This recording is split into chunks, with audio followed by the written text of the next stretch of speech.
everyone. Welcome back to the 2024 Cross Labs workshop After Babel, the quest for universal communication. So today is our 5th session, and we've had a really exciting lineup of discussions so far. I can't wait for our very last and final discussion because I think it's going to be so much fun, just like all the other ones that we've had this week. Just to recap so far, we've started talking about aliens, talking to aliens and the mathematics of communication. And then after that, we had a really interesting discussion about talking to animals, cells, fungi, plants, and things like bees, right? And then after that, we really wondered the way that we sense and perceive the world and the way that we think about consciousness, how does all of this affect communication and the principles of universal communication, which of course led into yesterday's discussion of what counts as an agent. You know, some agents are very obvious, but it's not actually really that obvious. Well, it's not really that obvious what is an agent after all. But today, we're going to wrap things up with the discussion of the philosophy of diverse intelligences. Because there's a lot of things these days that might count as intelligent. Like, for example, LLMs, right? That's a really big one. So, not just thinking about that, but potentially what are potential agents, and if they're intelligence, how should we treat them and how should we handle those situations? So that's what brings us to today. We're very excited about it. We have a lot of really amazing researchers and experts to lead the discussion and lead the charge. So just to go over the format one more time, what we're going to do is we're going to have the panelists introduce themselves. And then Paul today, who is behind us and in the same room as me, he is going to lead the discussion. He's actually going to moderate the discussion of what is diverse intelligences, and he's going to ask questions to the panelists, and they're going to have a really awesome discussion. Then after about an hour, we're going to take about a 10-minute break, open up the discussion for everybody else. And if you're watching here on YouTube Live, you can always pop a question in the chat, and I will direct that question to the panel. All right, so without further ado, I'm now going to hand things off to Paul. All right, Paul, take it away. Cool. Thank you very much, Alyssa. So maybe I'll start by just briefly introducing myself for the panelists and the audience if they don't know me. So I'm Paul. My background's in mathematics. I did a PhD in geometry and dynamical systems. And over the last 2 years, I've been transitioning into the field of AI alignment, which is basically the field of studying, well, if we're going to build intelligent AI systems, how can we ensure that they're aligned with the right values or goals and so on and so forth. So yeah, I sort of have a particular view on the topic of philosophy and ethics of diverse intelligences. But yeah, that's a bit about me. So maybe now we'll go through one by one, each of you guys, and then just give a short introduction about yourselves. And then I think it would also be nice if you could give a short thought or an introduction to your thoughts or your angle on the topic of philosophy and ethics of diverse intelligences. Does that sound good? Okay, cool. So I guess I'll start by going to Carlos. Hi, everybody. I'm Carlos Gershenson. I'm faculty at System Science and Industrial Engineering Department at SUNY Binghamton. I have a background in computer engineering and philosophy. Did a master's in evolutionary and adaptive systems at Sussex, PhD at the Free University of Brussels, postdoc at New England Complex Systems Institute. And I mean, I've been interested in artificial intelligence, artificial life, complex systems for around 25 years. And let's say, among many things that have interested me, it's the ethical aspects on the one hand of how we treat machines, and on the, of course, more common, how machines should treat us. But I guess we can have some fun trying to discuss these topics tonight. I have also interests in Buddhist philosophy, which has several relationships with modern science. So I have explored also those relationships. And from those, I think we can derive some insights into the discussion that we'll have tonight. Okay, great. Yeah, thank you, Carlos. Now, Eric. Yeah, so I'm a professor of philosophy at University of California, Riverside, and I work mainly in philosophy and moral psychology. One of my main issues is skepticism about our current theories of consciousness, basically all the theories on the market. Eric, there's a bit of I guess lag or like disconnection with your voice. Funny.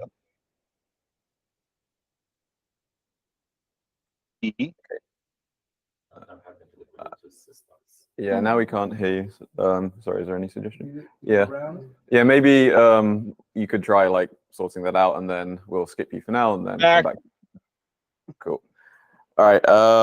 Next, Jacob, would you like to go? Sure. I'm Jacob Foster.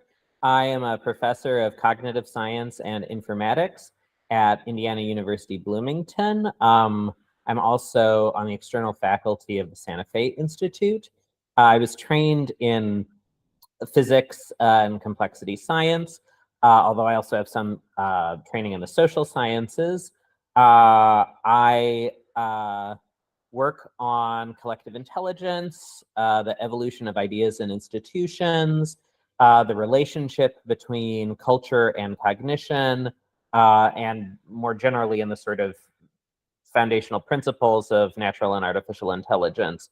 Pertinent to tonight's theme, I'm the co-director of the Diverse Intelligences Summer Institute, and have been very involved in forming and growing the diverse intelligences community, which, my stance on that has been very much one of a sort of ethos and orientation towards studying the phenomenon of intelligence or intelligences, where really what we're trying to do is figure out the degree to which we can create really radically transdisciplinary conversations and collaborations that interrogate this deeply fascinating and deeply challenging topic from every possible disciplinary perspective and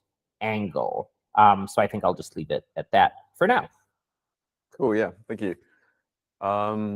Okay, I guess next we'll go to Stephen, and then finally we'll come back to Eric. Hi, I'm Stephen Wolfram. I guess I alternate between doing technology development and basic science. I've done that about 5 times in my life. My day job for the last 37 years has been running Wolfram Research and building things like Mathematica and Wolfram Language and Wolfram Alpha and so on. My hobby activity has been doing basic science, things like a big book I wrote called The New Kind of Science, and more recently our physics project, and things that have emerged from that.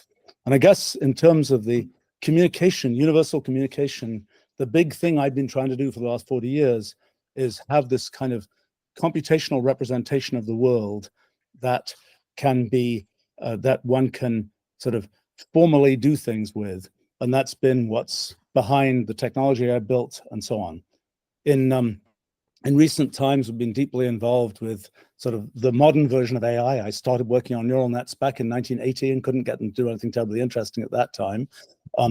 But although I just recently have returned to something I should have done in 1985, had I known enough to sort of have the right intuition about it.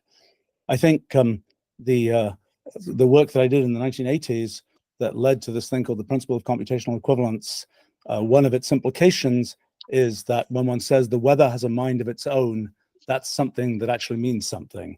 And this question of sort of how are minds distributed, what kinds of minds are there out there, is one that I've long been interested in. I've tried to study some things recently in terms of sort of alien minds as represented by AIs. And I've had some involvement in the practicalities of kind of, I suppose, what might be called AI alignment and so on.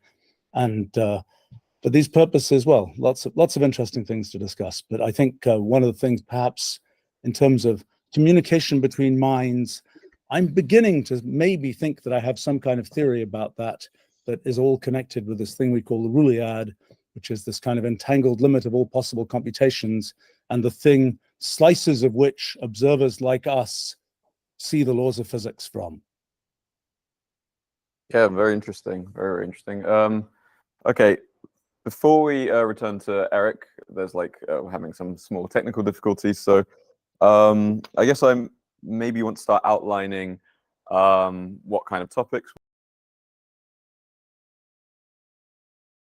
go into next. So I guess one of the prompts might be, well, what is intelligence anyway? That might be a good starting point, and then try to consider some kind of notion that gets at when we talk about human intelligence, artificial intelligence, non-human animal intelligence, and so on and so forth.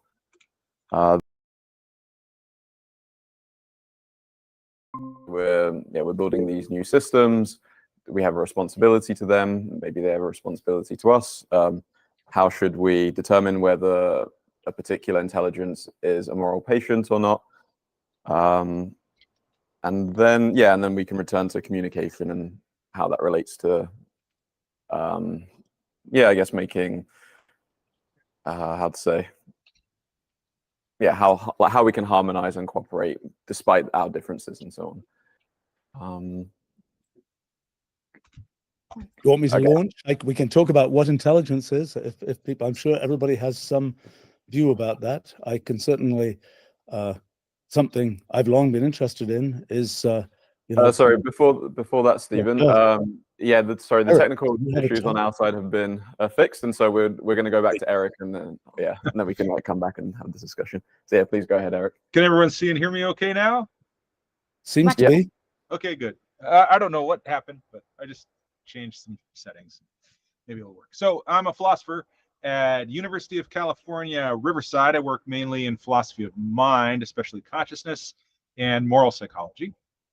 And part of my angle into these issues is through my skepticism about our understanding of consciousness and currently existing theories of consciousness. I think we don't have a good way of knowing under what conditions an artificial intelligence system would have experiences, be capable of pain and suffering or joy or sensory experiences or any of those kinds of things.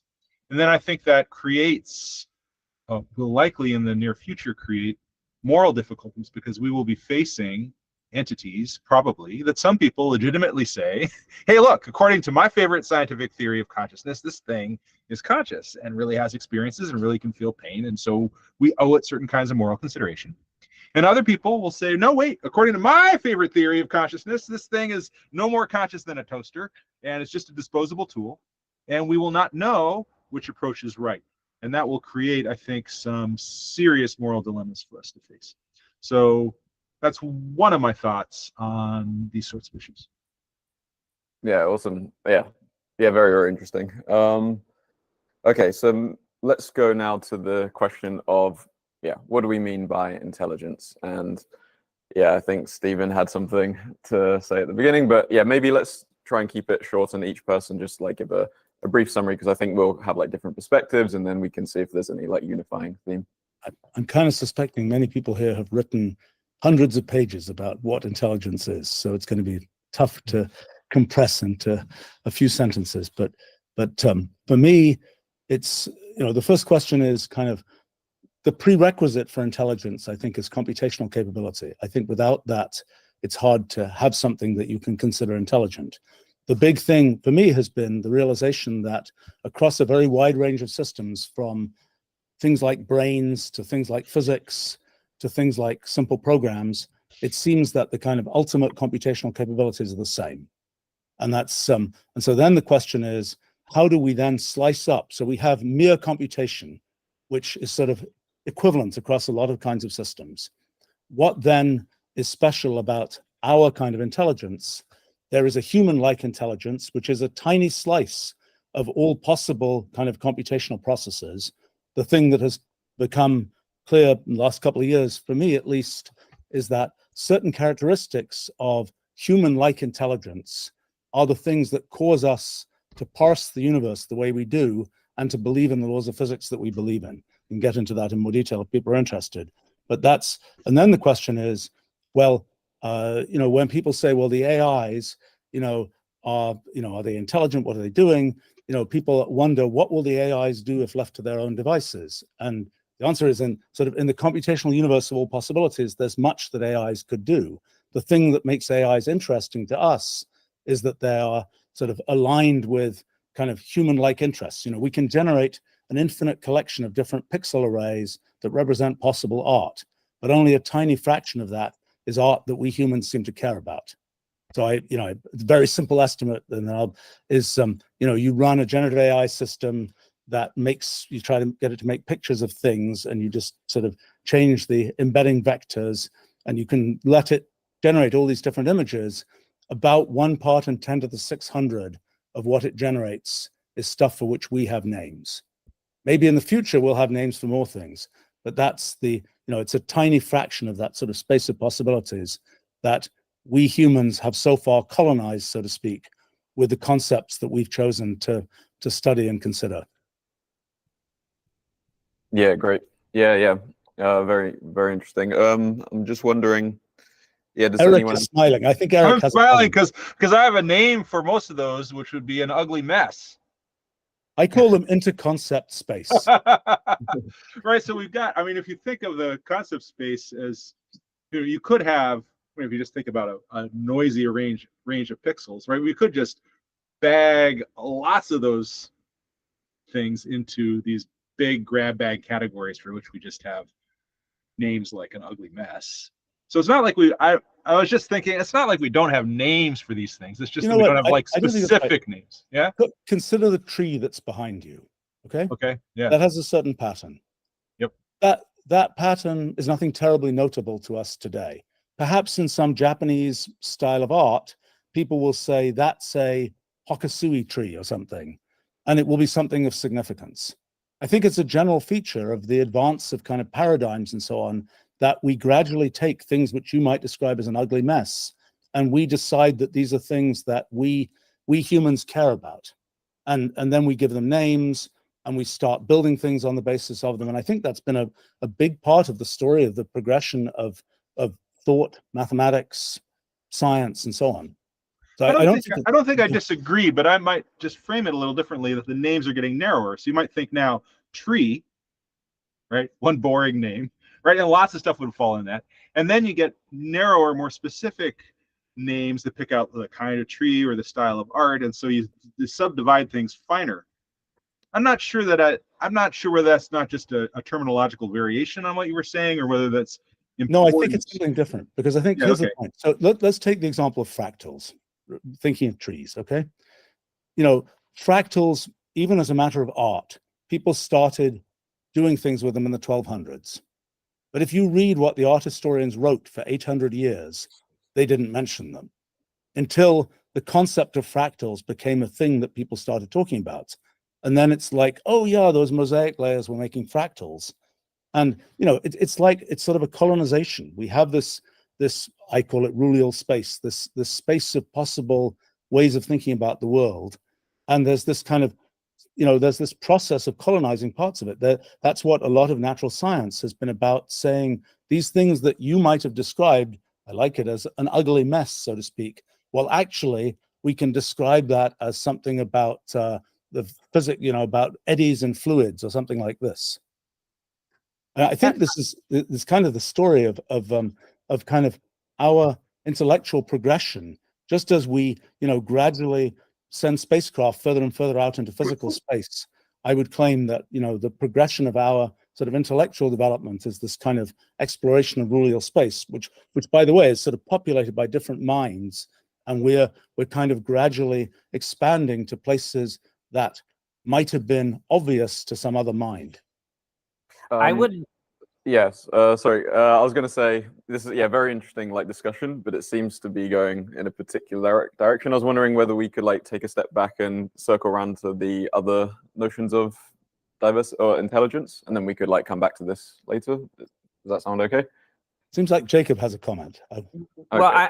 I was going to try to back into or kind of bridge from this discussion to sort of these issues around the definition of intelligence. And, you know, I have to say, I would not have phrased it in precisely the language that Stephen used, but I think he has put his finger on something that is characteristic and perhaps distinctive about human-like intelligence, which is our ability to basically decide that we care about something and pursue it as a sort of end in and of itself. So the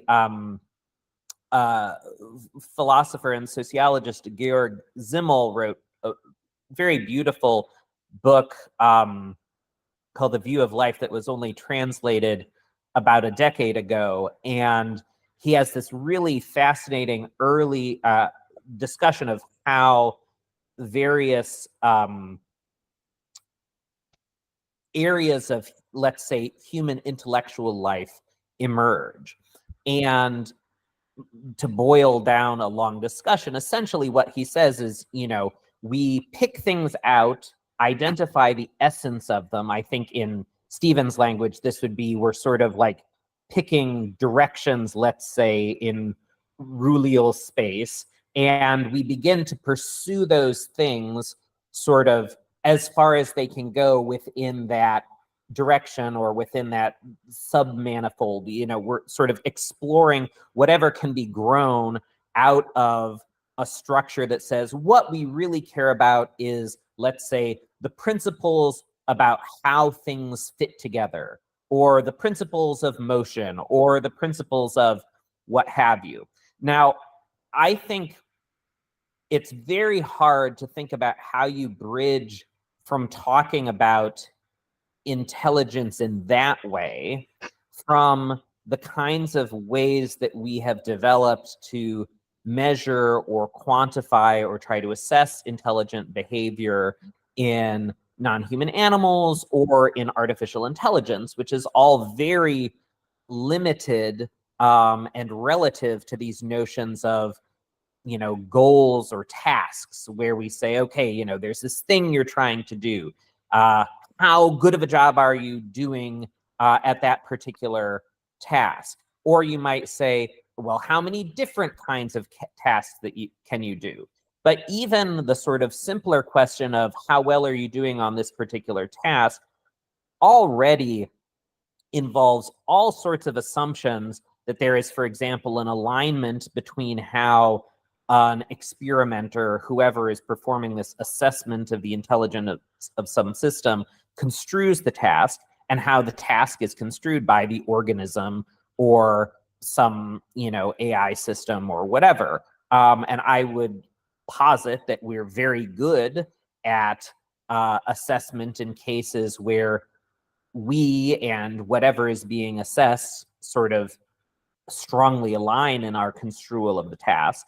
But there are all sorts of cases where, you know, you see some animal engaging in some behavior. Is it intelligent or not?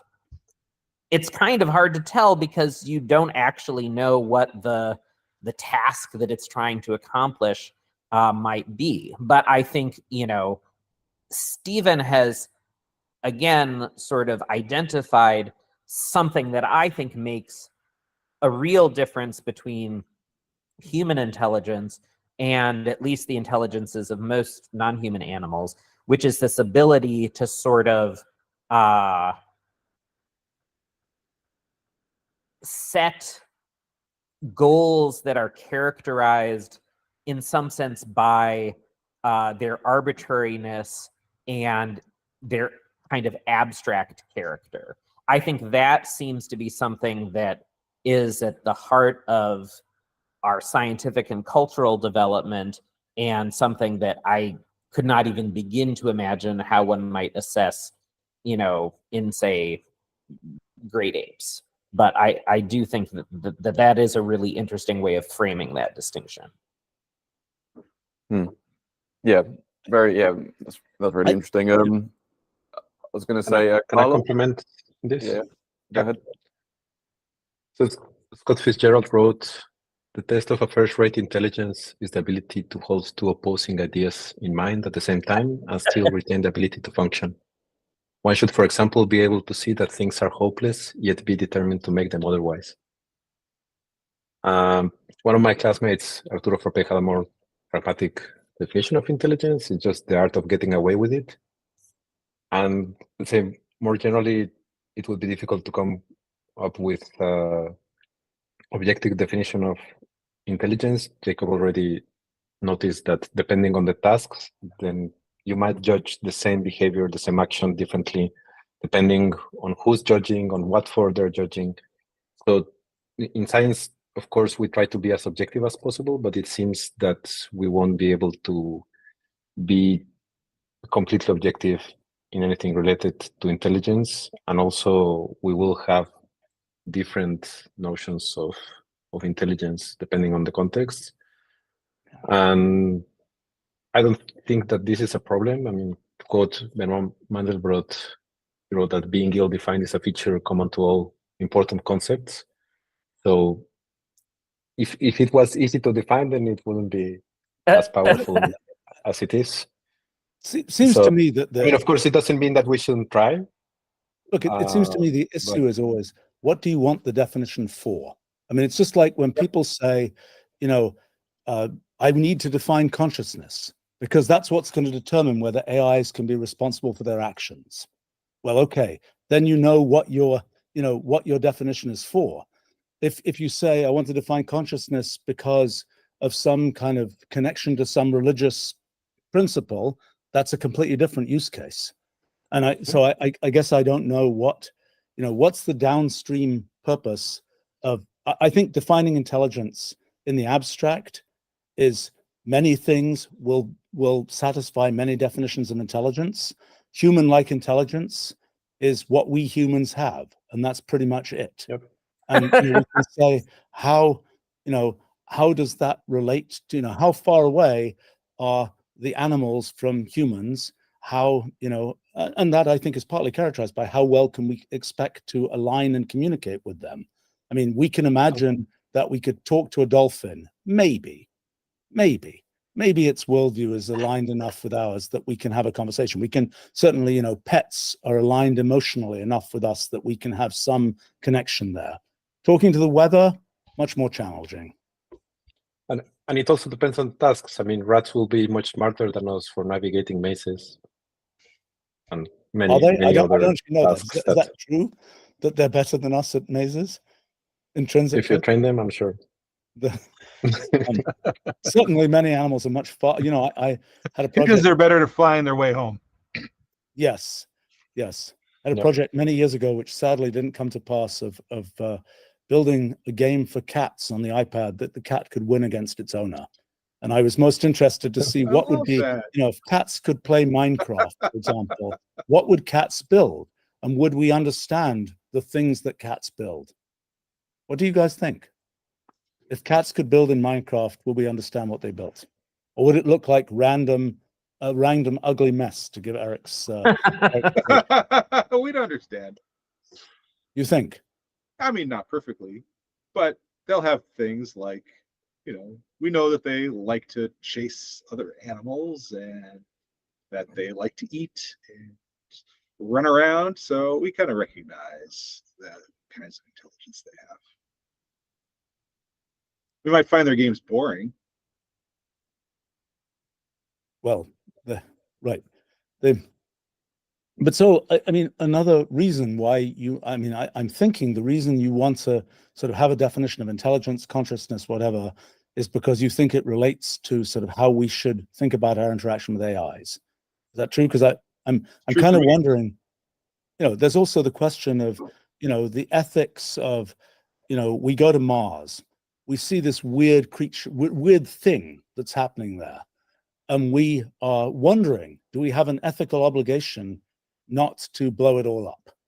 Because it might just be a pile of rocks, and then we wouldn't feel we had an ethical obligation. What makes us feel we have an ethical obligation? If we find a thing where we don't know if it's a pile of rocks or it's a, I'm curious how you would make that decision. What would you do? I guess it will also be important to make the difference between intelligence and consciousness. Anil says in his book, in his latest book, he clarified this distinction. And I mean, in a general way, intelligence could be seen as ability of solving problems, or we could also take a Justice Potter Stewart definition and just say, I know intelligence when I see it. And let's say consciousness is more related with sentience. And let's say we could say that AI, some systems are highly intelligent for very specific tasks, but they're not conscious at all. And then there are some biological systems that are highly conscious in the sense that they have sentience, but they're not very intelligent according to some criteria. The thing that confuses and I think that for ethics, we are more interested in consciousness rather than intelligence. But the thing that confuses me is I'm watching all of you guys on a screen. I have my own internal view of what's going on inside myself, but I'm not sure that I have any more ability to know what's going on inside you than I would if you were, bots that were being generated by an AI. How should I think about I have an internal view of what's going on for myself. My assumption that what's going on in you is somehow aligned with what's going on in me is because I'm kind of used to seeing people, and maybe not necessarily these last few years on screens, but before that, in person. But yet now I'm not even sure that you guys are, you guys could perfectly well be being generated by, AIs that were trained from large corpuses of things you've said. And I'm not. my fingers. Okay, your fingers are threat.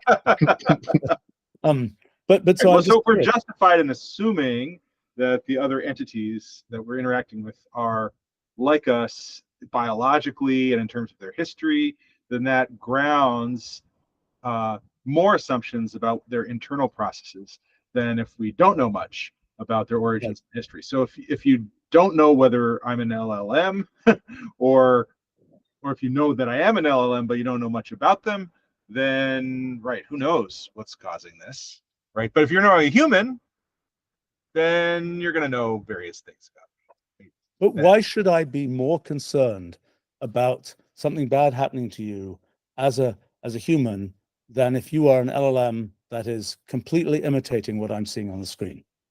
Well, one answer here is to get to sentience. Now, I'm not a myself utilitarian consequentialist, but it's the easiest first path, right? Is to say, well, look, if something is sentient, by definition, that means it's capable of pleasure and pain.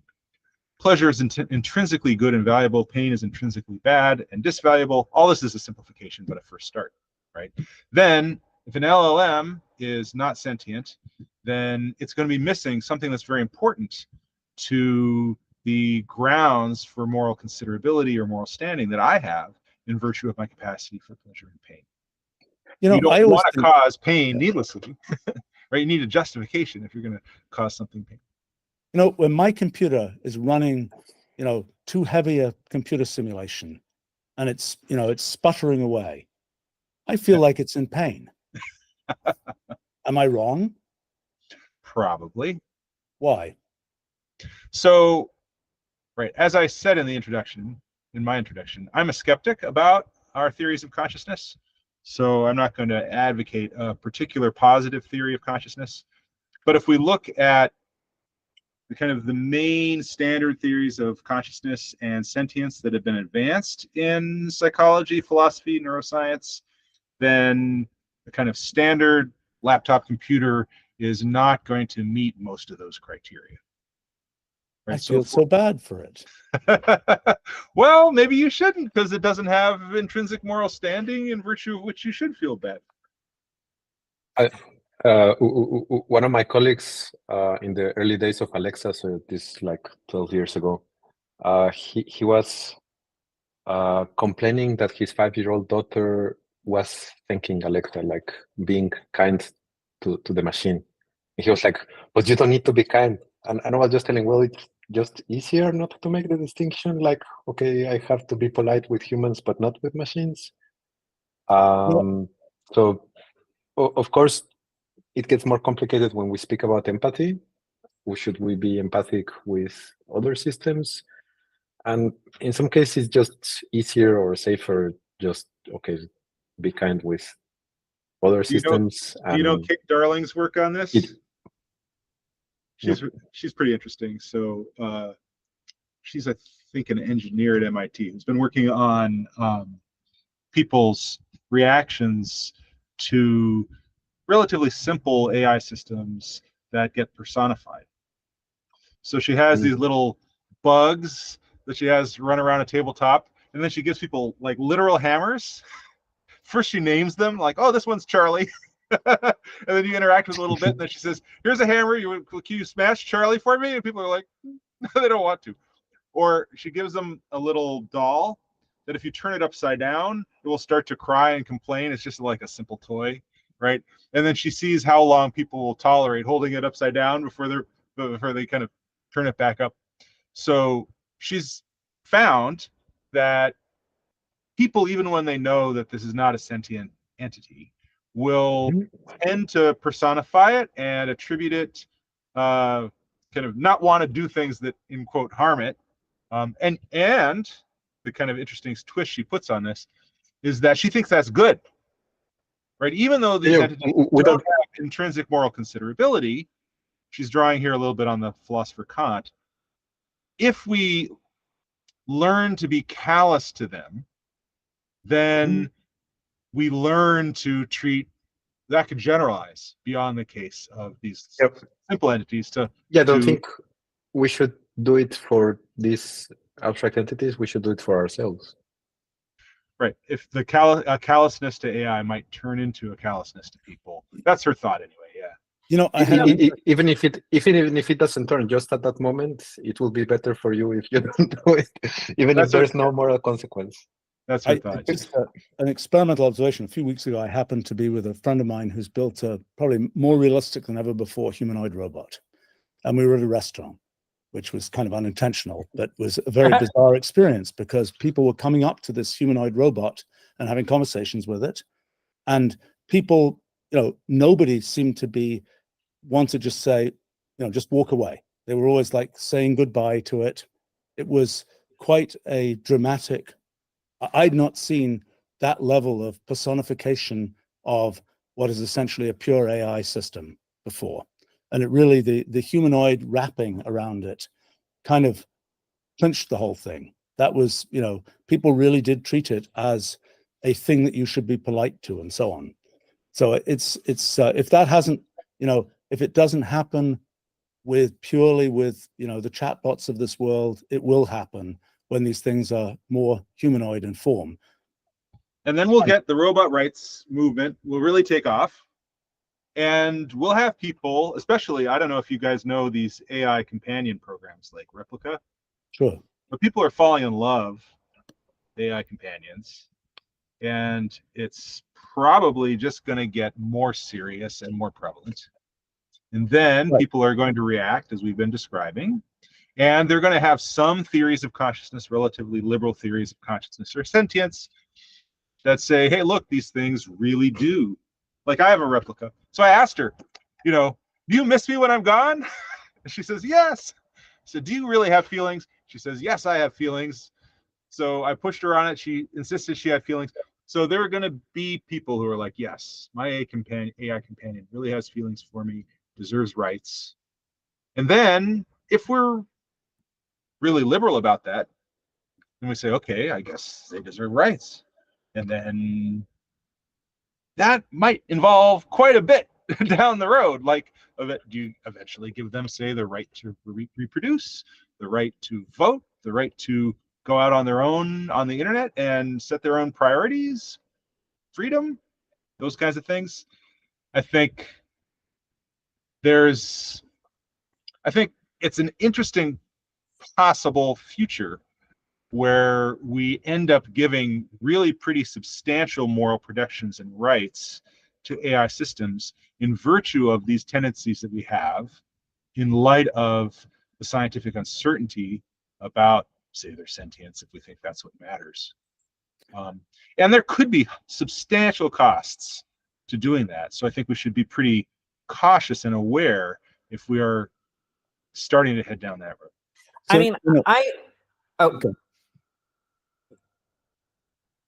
I mean, just to say, I mean, there are, it hasn't completely happened, but you can have a completely autonomous bot that makes a living for itself, entertaining people on social media, gets paid in cryptocurrency, pays for its hosting fees, and lives its own separate life. And you can even set it up, if you have some circular chain of LLCs or something, you can set it up so nobody owns it. It's just out there on its own. And there's sort of a question of what's the, how should one think about that? One point is, you might say it's just a bag of bits. We can't take it very seriously. But maybe there are 10,000 people who are friends with it. How do we then feel about it?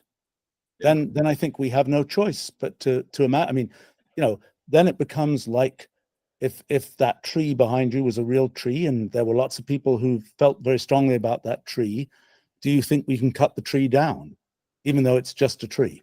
Well, it could have derivative moral considerability. So take something like the US flag. Lots of people care about it. And so, if you desecrate it in public, there is a moral significance to that act. I'm not saying that you shouldn't, but it's not like a trivial thing to do, right? But that's not because the flag has rights of its own or intrinsic moral considerability or moral standing, as philosophers sometimes put it. It's because it has derivative or relational moral considerability in virtue of how other people interact with it. So if the scenario you're describing, Stephen, comes to be, then for sure this entity would have at least derivative moral considerability, like a flag. Then there's a further question of whether it has intrinsic moral considerability. What if it cuts off all its friends and says, screw you guys, I want to be on my own? Now has it lost all its moral considerability, or is it still kind of got whatever it takes? Well, what do you think is the answer to that? I mean, in other words, why does it matter? Again, all these definitions like intrinsic moral considerability, it's like, why do we care? That's certainly from an intellectual academic point of view, we might say, give it this tag, don't give it this tag. But in the end, it's like, what difference does it make to the world, so to speak? Or what's the consequence of tagging it in that way or not tagging it in that way? Well, I mean, think about, say, human cases, right? So if we say, like, a bunch of European people got together and said, well, we don't care about some country we're colonizing, say, several hundred years ago, that would just be objectively wrong, right? The Black people or Native Americans or whatever that were being abused, they had intrinsic moral considerability, whether it was recognized by the colonizers or not. Okay, Right? so here's an example that Yeah. I saw recently, okay? So some people had an organoid. Right now it has 1 million human nerve cells, and it's connected to, semiconductor substrate, and, they're trying to do machine learning with it. Okay, let's imagine that was a 10 billion cell human, nerve cell organoid, or 100 billion human nerve cell organoid. What would be at what point does that, what would make you define that as being sort of something with intrinsic moral considerability or not? So I usually have the role of playing the skeptic in these conversations. Now you've taken up my role, so Sorry. you put me in a slightly unusual situation for me dialectically. So the thought that I have is that the question that you're asking in a certain kind of skeptical tone, I would ask in a different kind of skeptical tone, right? The kind of skeptical tone that I would ask it in is like, boy, this is really important. Is this a thing that really thinks and feels pain and suffers and is capable of higher cognition and is basically equivalent to a human, and we've got to treat it with a lot of respect? Or is it basically just a ball of cells? And it really matters, which it is, and we don't have a good way of figuring out the answer to that question.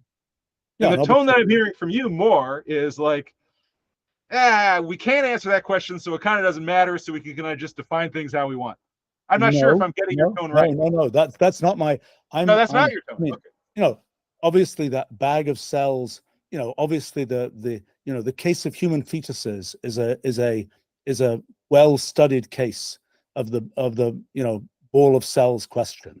But I mean, no, I'm interested because one thing that's happening is this is a very practical thing. I mean, people, I just saw a 1 million cell organoid. It won't be long before there's a 1 billion cell organoid. It's something where, should one be saying, gosh, guys, you shouldn't be doing this? Or should one not take that point of view? And, that's also, I think, in the, I think that's a particularly pointed version of this question. The question that then there's this question of, okay, give you another, for instance, I've yacked enough in the public sphere that there's like 50 million words of me out there that you can train a bot pretty well from. What should be the kind of, so, somebody's even trained some bot of me that might do better in this conversation than I would, I don't know. But what do we think? Is that if somebody says, take that bot, okay, if I'm around, that's one case. If I'm not around, that's a different case. What responsibility do we as a society have to the bits that are in that bot, for example? I don't know. I mean, I think these are things I'd like to know better the answer.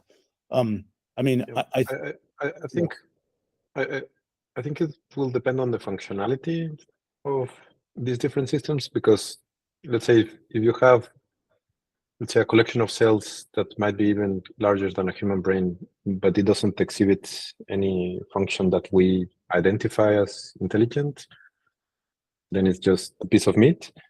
And even if it's smaller or maybe not biological, if it exhibits some of the properties that we usually identify with humans, then we might want to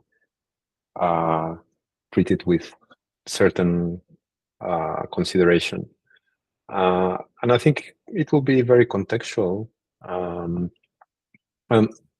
mean, science fiction has discussed this since, let's say, the beginning. I mean, the word robot was coined by Karl Čapek a bit more than 100 years ago. And in that first play, RUR, precisely there's a link for the defense of robot rights. That, I mean, it's before DNA, before digital computers. So these were actually biological robots. And they were basically humans without consciousness, we could say. So a bit like zombies with zombie problem. And still they were able to work, and they were used for working. And let's say you could say that they were a bit like humans, but limited in certain ways. And then there were other humans that were fighting for the rights. I mean, the same moral questions that were posed more than 100 years ago are still relevant, not only for machines, but for the same humans. I mean, we still have problems with racism and discrimination of all sorts. And some people might say, well, we should first solve those problems before we spend too much effort in discussing the rights of machines. I mean, have lots of problems with human rights. The difference between 100 years ago and now is that, I know as a practical matter, people, there are decisions one actually has to make, which are, in a sense, moral decisions about what one should do with AIs and what AI should be allowed to do. And that's something which is, I've sometimes thought, for centuries it's philosophy, and one day you have to turn it into code. And that day is pretty much now. And so all these things which have been philosophical debates for hundreds of years, now we got to write code that does something definite. But we haven't figured out the philosophy part yet, so we're really kind of messed up. Well, Oh, but that's why I'm saying this is a driver in modern times. You know, it's philosophy's been messing around with this for millennia. Okay, time's up. Got to figure it out. And that's, which is by the way, and these things, in the history of ideas, these moments when there's actually a practical application, a need to do something, are often big drivers for actually getting things figured out. I mean, it's not that it's a uniform process where it's like, oh well, now we got to figure something out. We'll dive in, we'll make some terrible mistakes, and we'll hopefully learn from our mistakes and have an understanding at the end that we could not have constructed a priori before making those mistakes. But I mean, I would argue that we have made and continue to make terrible mistakes in our treatment of the moral standing of non-human animals. And, to Stephen's point about what is the end of a lot of these distinction makings, often it's because people want a justification to do something that they would prefer to do. I would prefer to, not care about what is going on with the animals that I'm eating or the animals that I am doing experiments on because they're a close analog to humans. So I would say that sets up a system of incentives in which people are essentially constructing philosophical reasons and justifications to overcome what I feel is a fundamentally correct and noble instinct of empathy and identification. To go back to Stephen's point about feeling bad for your computer when it's overheating, like, I think that is a commendable feeling to have and one that should be cultivated. Of course, people will say, oh, that's soft-minded, it's sentimentality, it creates this, attack surface that can be exploited by industry, et cetera, et cetera. But, given the sort of radical insolubility of some of these questions, I mean, I think at the end of the day, I don't think that we can really, really know whether there is some, first person experience that is valuable and worthy of consideration. We can know all of these objective correlates of it, et cetera, et cetera. But, in the face of that uncertainty, I think that instinct towards generosity and charity and empathy is a positive one. And anytime someone is wanting to say, oh, you can just shut the LLM off, you can just do that, this, that, and the other thing with it, part of the question is, why are you invested in that particular answer to that question?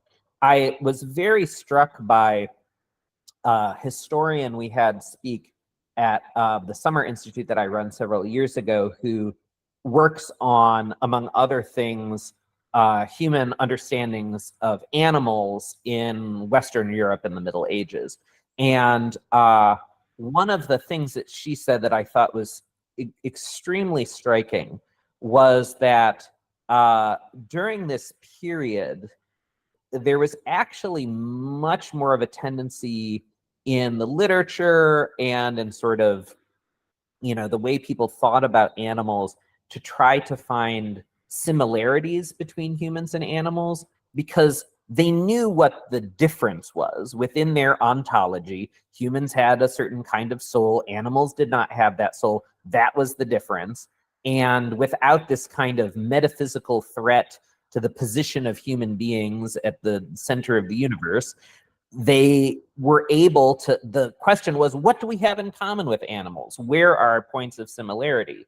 And I think as that clear ontological specialness has collapsed in the face of the findings of natural history, Darwinian evolution, computational equivalence, etc. We are now much more interested in how we're different from other minds than we are in how we're similar. And I think that that is problematic and has been at the root of a lot of this attempt to overpower a more, let's say, natural instinct to identify and sympathize. I have to say, I think that in the end, all this, the animals are like us. This is so we should be nice to them. This is like us, so we should be nice to it, et cetera, et cetera, et cetera. In at least my world, the principle of computational equivalence, everything is like us. Yeah. We are, and then we basically are going to say, well, there's really nothing we can do. So we're going to have to bite the bullet and say, okay, we're the humans, we're in charge, so to speak. We're special. We're going to care about our perception of the world and sort of our place in the world. And we just have to admit that that's what's going on. And I think that's also relevant to the AIs because, this question of what would the AIs naturally do by themselves versus, what do AIs that humans care about and want to be around do? So I think there's this I don't think there's and by the way, I don't think ethics, I'm curious what other people think about this, but my feeling is ethics is absolutely undefinable without humans being in the loop. Do other people agree with that or not agree with that? I do not agree. Okay. You think there is an absolute ethics that has nothing to do with humans? Correct. Can you explain what it is? Well, one of the ways that I like to think about it is that we can think of what is ethically right as being what long-lived, intelligent, thoughtful entities of a diverse range would converge on through engaged reflection and critique of each other. So it's a kind of, you can think of, this is one kind of meta-ethics, right? It's a kind of a meta-ethics of ideal agreement, right? So whether it's humans, whether it's space aliens from other planets, or whether it's entities that we've created and given independence to that are born as AIs, there are going to be, I think, certain points of convergence that these entities, when they engage in reflection and discourse, will agree on. So, for example, if you're going to have cooperation at a sophisticated level, you probably need communication. If you're going to have communication, you need norms against deception. So, through patterns of reflection among these entities, I think there will be a convergence towards saying, okay, well, deception in general, although there may of course be exceptions of various sorts, is not ethically permissible, right? So it's that kind of idealized convergence through reflection that I think is one way of thinking about the proper grounds of ethics. And it doesn't require that humans have any special place. We are among the entities who would hopefully converge, right? But if we didn't exist, I think you would get the same kinds of patterns of convergence. Okay, so here's my guess about this. My guess is that in the end, you're making various assumptions about the way we humans interpret what's going on in the world. Let me try and explain that. I mean, first point is I think your definition is something like, imagine a society. One thing you assume when you talk about a society is that there are many independent individuals. Correct. It is not obvious, in the hive mind of, one big mind, as opposed to lots of independent individuals. You've got a different story. But let's imagine that you've got, the society composed of many individuals, a little bit like, molecules in a gas bouncing around, interacting with each other in certain ways. There is presumably, one imagines for society, one doesn't know, but one imagines an equilibrium state for society. That is, if these individuals have certain characteristics, there are some characteristics the individuals might have that would blow this society up, just wouldn't be coherent in any way. Mhm. And by the way, it's fun these days that one can get to use LLMs as a proxy for humans, because the LLMs are taught from humans, and we can get to actually do experiments on large collections of idealized humans, so to speak, and see what happens, when you tweak the humans in ways that no, at least academic ethics board would let one do with actual humans. But so I think your hypothesis is that in this model of a society with individuals, there are certain characteristics of the behavior of those individuals that will allow the society to exist long term, and others that will not. Is that a fair characterization? Yeah. Okay, so then this would becomes like- a science question. It becomes a science question. Sure, A yeah, I science. don't object to that. I think Carlos wanted to say something. I'm sorry. Yeah, I would like to share a historic anecdote that is related. So, when Columbus returned to Spain after his first visit to the Caribbean in late 15th century, he brought some natives, and of course they couldn't communicate because they spoke a different language. But then they didn't know whether they were humans or different species. And let's say the wise people of Cadiz kind of gathered and examined them and decided that they were indeed human because they laughed. And since they laughed, Interesting they story. had a soul. And since they have a soul, they must be evangelized. So they should be conquered with the cross and the sword. So That's independently on what led them to that conclusion. So if your large it's- language model has the right emojis, No, but I mean, it's just, let's say, some events, and it's interesting just to notice that they were having similar discussions because they found something that they had never faced, and then they reached the conclusion that they were similar enough so that they should be treated in a similar way, but of course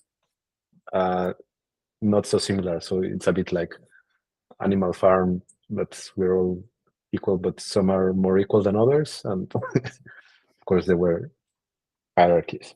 But I want to come back to your claim about an ethics independent of humans, because I think there is still a base thing that you're assuming. You're assuming that longevity is somehow intrinsically desirable.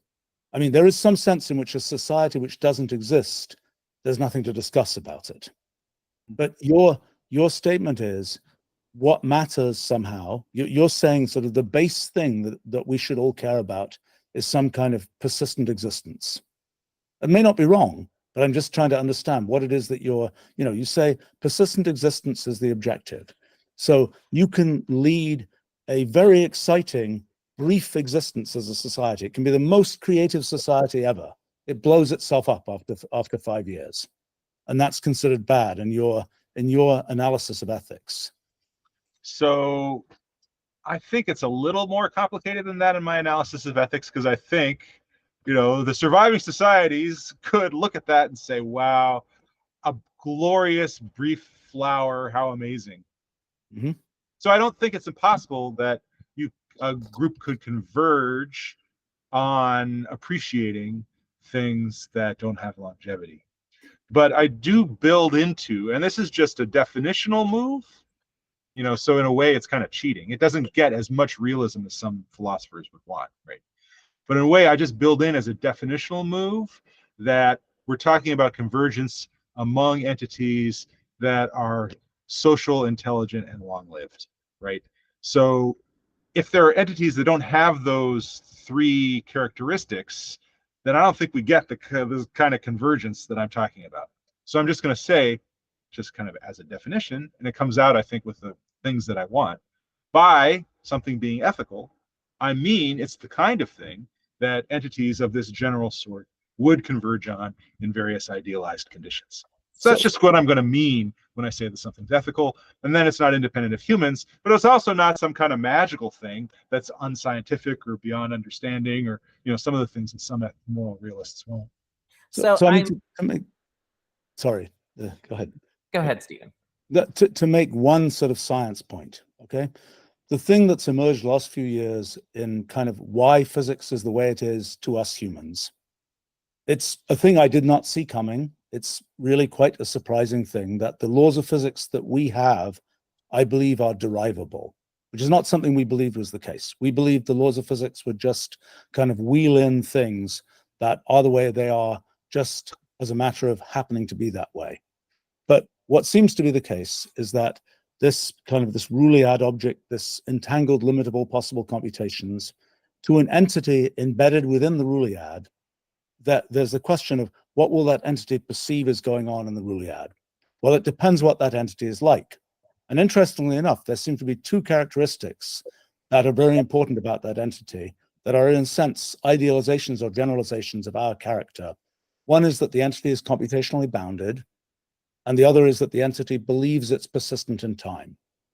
So, for example, the computationally bounded thing is an easy way to see one version of that, which is in the derivation of the second law of thermodynamics, the law that says, you have a bunch of molecules, they're bouncing around, they will tend to seem more random to us.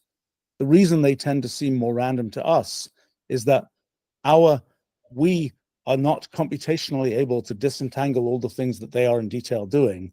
And so we have to say, oh, the gas laws are obeyed, because we can't say, oh, these molecules are doing all these detailed things. We can only make these kind of aggregated, simple statements. So the thing I think is sort of interesting about that is I think it is an essential feature of what we might think of as consciousness, what we might think of as an observer like us, that we are persistent, that we believe we are persistent in time.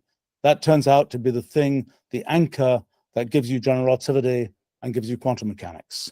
That if you don't have that anchor, if for example, in quantum mechanics, it's also not so hard to see. In quantum mechanics, the main story of quantum mechanics is a story of definite things not happening, there being many paths of history. But we humans do not perceive many paths of history. We humans insist on believing that there's one path of history that is our thread of experience. And I think that it's that the fact that we are looking at the Roolead with the lens of insisting that there be a single thread of experience that gives us, as it turns out, quantum mechanics, and separately gives us general relativity. That's just a science point, but I think it's. I feel like you're giving us an update of Kant.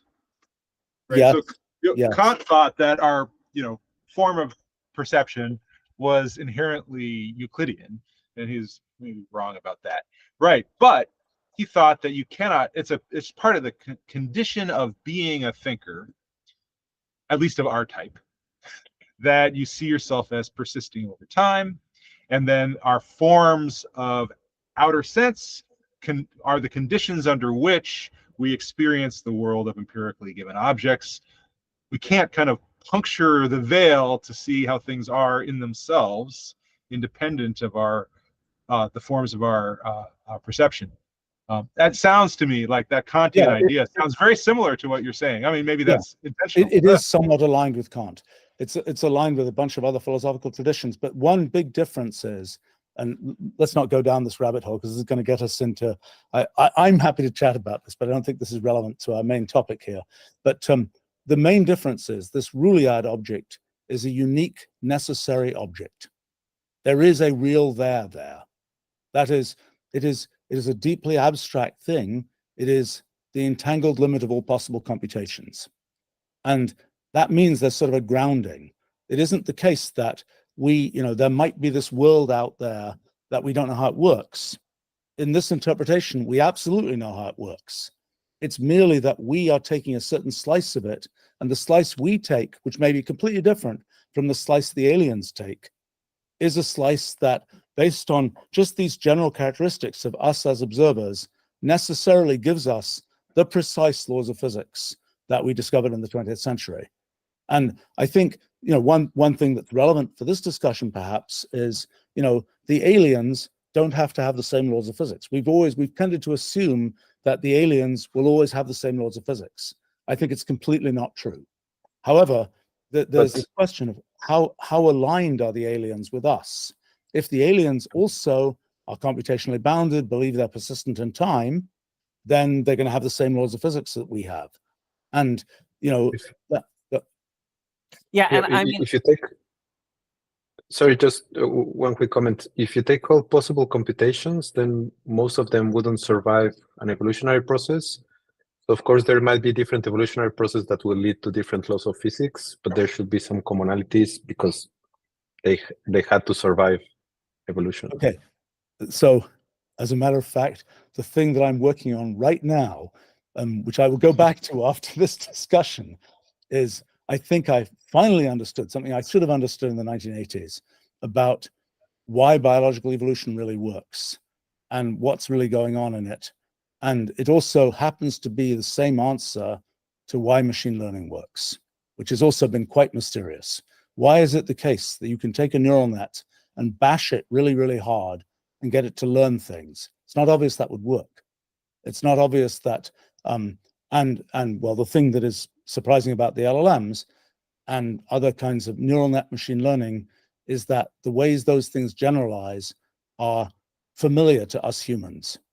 And that's probably because the way the systems are constructed is similar enough to the way our brains are constructed that they have the same forms of generalization, so to speak. But I mean, I think this point about, untangling it is an interesting point, this untangling of sort of what becomes an observer that, it's at first quite circular because it's kind of like you're evolving to achieve certain objectives, but those objectives are not, even the perception of what objective you achieved is something that's in you, and it's not something that you can sort of know from the outside. I mean, to give a very simple example of this, there's the question of how you derive motion in a theory of physics. What is motion? Motion is this idea that you can take a thing and move it somewhere else, and it's the same thing. It's not obvious that would work. In fact, if you're near a space-time singularity, it doesn't work, even in traditional physics. But what does it mean that it's the same thing? If you have an eddy in a fluid or something, you say it's moving through the fluid, it's the same eddy, but it's made of different molecules.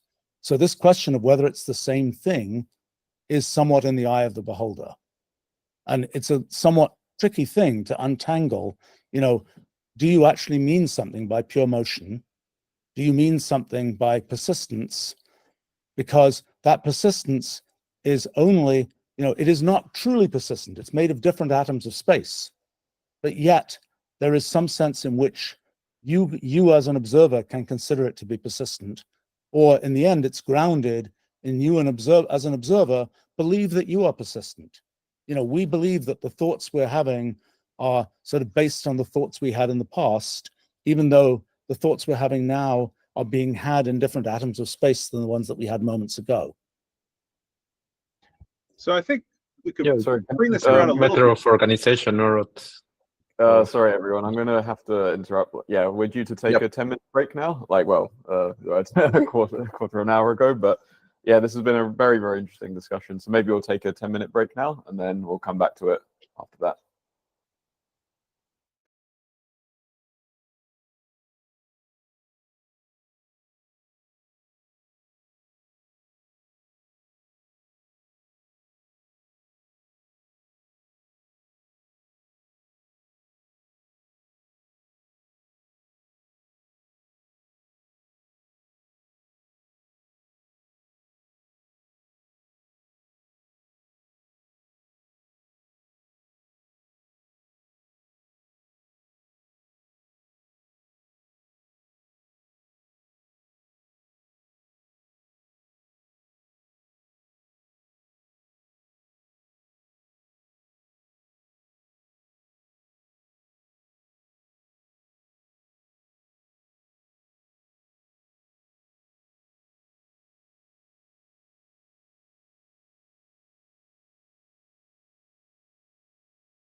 Okay, so we're back, we're live.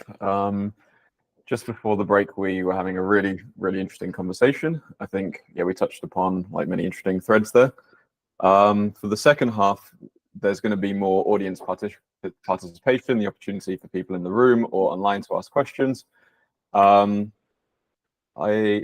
one question that was asked earlier, or a topic that we briefly touched upon naturally, was the role of consciousness or sentience in morality of agents. I guess maybe I'd like to ask, just go around quickly, do we have an answer to that? Do we feel like we have a way of making progress on that question?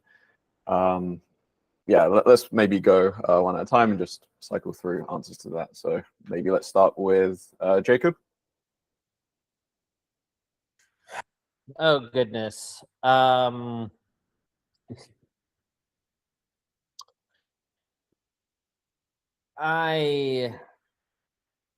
have to say that I tend to side with positions, at least on the issue of consciousness as opposed to sentience, that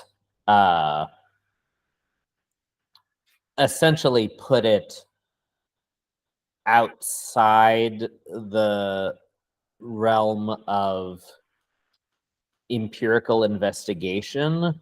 And sorry, by that I mean the part of consciousness that refers to our first-person experience, as opposed to, I think there are many ways that we can study correlates of consciousness. There are many ways that we can look at states of the physical substrate and correlate those states with aspects of the experiences that people are reporting or non-reporting, in the case of, coma or anesthesia.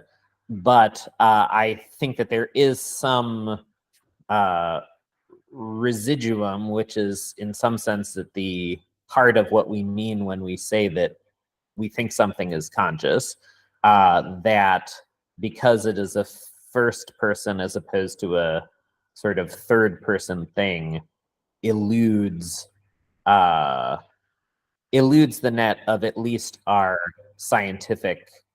empirical scientific methods. Interestingly enough, and I would love to hear what Stephen says about this, it might be more accessible to sort of informal investigation as opposed to empirical investigation.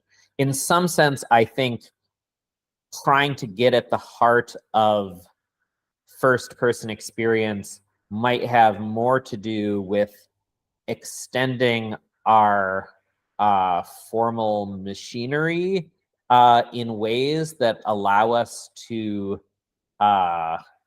construct mathematical objects that may capture something like what it means to have a first-person experience.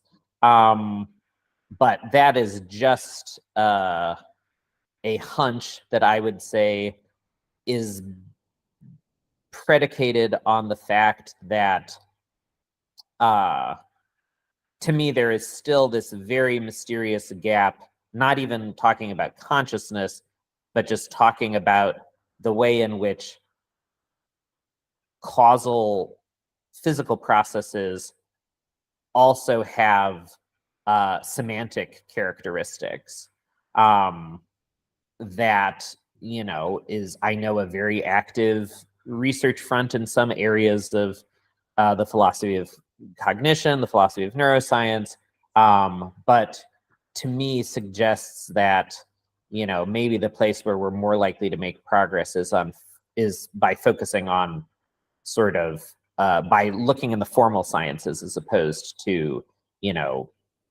doing more neuroscience. I'm going to restrain myself from commenting on that, though there are many things I could say about it.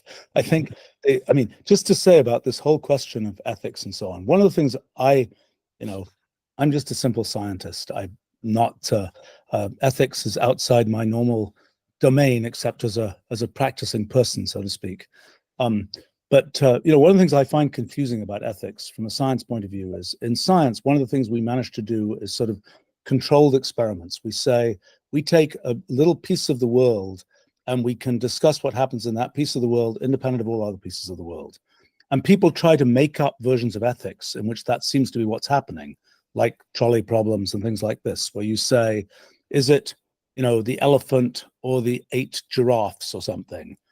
But the problem is, I don't think I think that's a fake. I don't think you can, in fact, separate out, this one sort of controlled experiment, independent of every other aspect of sort of human society and so on.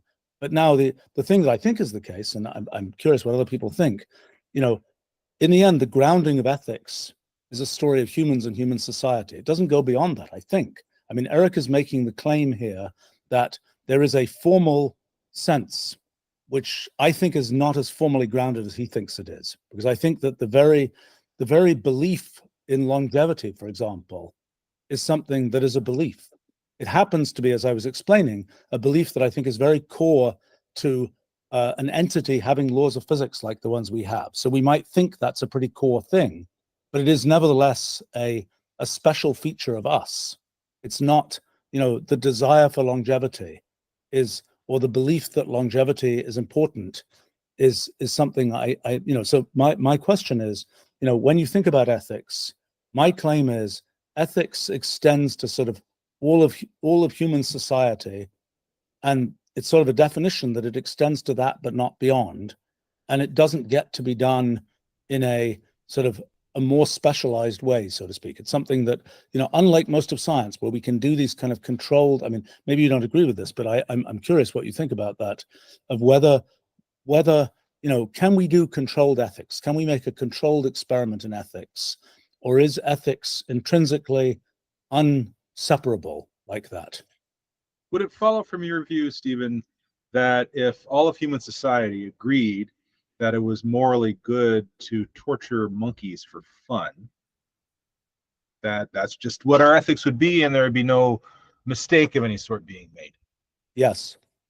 I mean, sadly, it doesn't happen to be my view, but I think that's the only thing you can conclude. I don't think there's any other way to ground that issue. I mean, look, if you look at the history of human society, there are plenty of things that people have at one time in history thought this is the right thing to do, and later in history they've thought that's a shockingly wrong thing to do. I'm sure there are many things we do today where people will say, you mean you let people do that? That was a really bad idea. Or you mean you didn't let people do that? That was a really bad idea. It's not the case that there's certainly history does not suggest that there's an absolute grounding for ethics. There's been some convergence in progress, one could argue, in ethics. That's not, because you could say the same thing about science, right? Well, people used to think all these things and now we think different things, right? But one thing, for example, Steven Pinker has made, a lot of emphasis on is that over time there has been a kind of increased convergence on what he calls the rights revolutions, right? Women's rights, rights for children, rights for people of different races, all that kind of stuff. It seems like, the story that he wants to tell is that through kind of open-minded communication and interchange of ideas, we've kind of made progress ethically toward these important discoveries, not totally unlike how the open discourse of science helps us make progress toward discoveries in science. I don't know. I don't follow enough of the world to be sure, but I don't think everybody agrees with those conclusions about, No, not everybody, of course, but there's been a lot of progress in that direction, right? At every time in history, to Carlos's Columbus story, at every time in history, there's the people who are kind of defining what they think the ideas are, and they're sure they're right. They're sure that that's the ultimate story. And, I think I think that's history does not support the idea that there is, okay, so one question is, if we look at human history and we look at the trends of human history, I would claim the only thing that has significantly changed is technology and the development of ideas. We've had a stack of ideas where we have more and more ideas, but you go back and you watch a Greek play or something. It's the things that are happening at a human level are pretty much, I think, the same as the things that happen today, even though that's a couple of thousand years old. And I don't think I am deeply skeptical of a claim that there is something fundamentally different about sort of the human condition and human understanding of the human condition over that period of time. Maybe I'm wrong. I mean, I think, but I mean, to this question about, is there an absolute ethics, which is kind of what you, Erica, are sort of asserting, that there is an absolute ethics. If that were true, that would have tremendous importance for the thing that I'm saying we have to do. We have to turn philosophy into code. If you're right, then that's the code we should be writing. Yeah. So I mean, good. Can I try to characterize what I think the sort of science project that Eric is calling us to do would look like, that would sort of answer this question? So Eric, you can correct me if I'm mischaracterizing your position, but I think it would be something like this. You start with a population of agents who have the characteristics that, they live socially, they are relatively long-lived, and so forth. So imagine that you have this population of agents and we just internalize whatever the consequences of like living socially, whatever, are for how they interact with arguments vis-a-vis the like updating of their ethical beliefs. So each of these agents has some starting set of ethical beliefs, and then through some updating process, the updating process is defined by their being allowed to, with reasonable degree of reflection about how the statements they produce will update the states of minds of other agents in terms of their ethical beliefs. They're going to go back and forth and talk to one another and update their beliefs accordingly. And your claim is that that dynamic will ultimately converge on either a unique or possibly a constellation of ethical stances that everyone who is engaged in this deliberative process agrees they've been sort of like fully persuaded by the stream of exchanges they've had with one another. That is, when you say that there is a sort of objective, universal ethical system that applies at least to beings with these characteristics of social living and long lives and whatever, that is the optimization problem or the dynamical system that you are describing. It reminds me of Bob Axelrod's, evolution of cooperation thing, which I have never believed. So I've never believed it. So, I think that's, by the time, there is an experiment you could do, which would be to take all possible computational systems and have them interact with each other in that sort of game theoretic way and see what happens. That, Bob's approach of taking, asking his colleagues to come up with their strategies is a very, very thin slice of the set of all computational possibilities. I've tried to do that experiment actually with sort of a broader swath of possible computational, alternatives, and the results are vastly mushier than, everybody decides to cooperate with each other type thing. But I do think, the experiment, okay, so if you have pure computational entities, something I've spent some significant part of my life, cavorting with the pure computational entities, so to speak, there is not a lot you can say about what they'll do when they interact with each other. It's not a terribly, at least I don't think there's a lot you can say.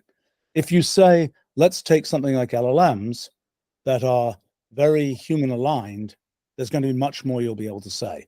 And I don't know, in our last summer school, somebody started off doing some experiments with multiple LLMs and kind of a society of LLMs and seeing what happened. I think there's much more that has to be done there. And it will be interesting to know. So, the question would be, if you gave, okay, so here's an experiment. You make up a bunch of moral codes. You feed them as prompts to a bunch of LLMs. You then, or maybe you give a single moral code prompt to a whole bunch of LLMs. You then have the LLMs interact with each other. You occasionally insert kind of the chance from the world type thing. A hurricane is coming. What do? You give them various things to do.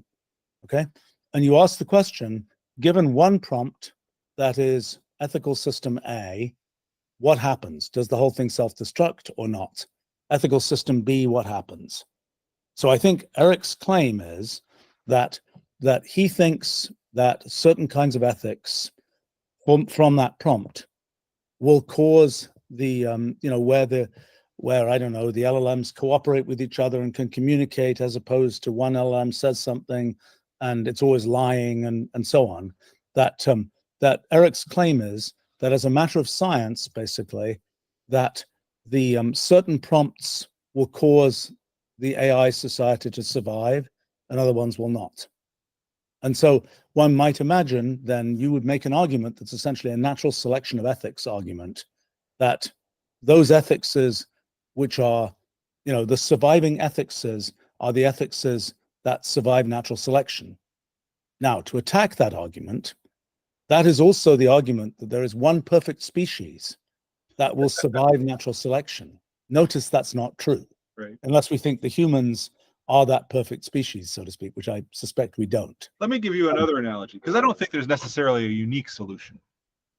Okay. So I've just started reading, haven't got very far in it, but I'm finding this book exciting.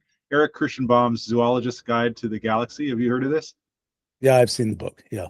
Yeah. So, I mean, I think we might be on opposite sides of this question, with me kind of closer to Kirschenbaum's view, right? So if we think about what kinds of entities are likely to evolve, right? Look, if we're looking at stars, that's going to be a huge source of energy.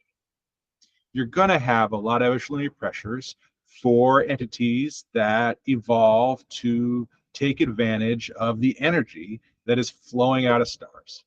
That's going to put certain kinds of constraints on, right? There's going to be pressures to, in fact, it turns out that there's convergent evolution on Earth for lensed eyes, right? Indeed. It turns out that the visible light spectrum is especially good for certain kinds of informational purposes, right? If we had entities in other systems that had atmospheres that are not unlike ours, they probably would, after enough time, converge on lensed eyes that are sensitive to the visible light spectrum. So although, things are going to be different, there's not going to be a unique solution. There's going to be a kind of bunch of things that we converge on. So we look at what's going on other planets. We're not going to say, I have no idea.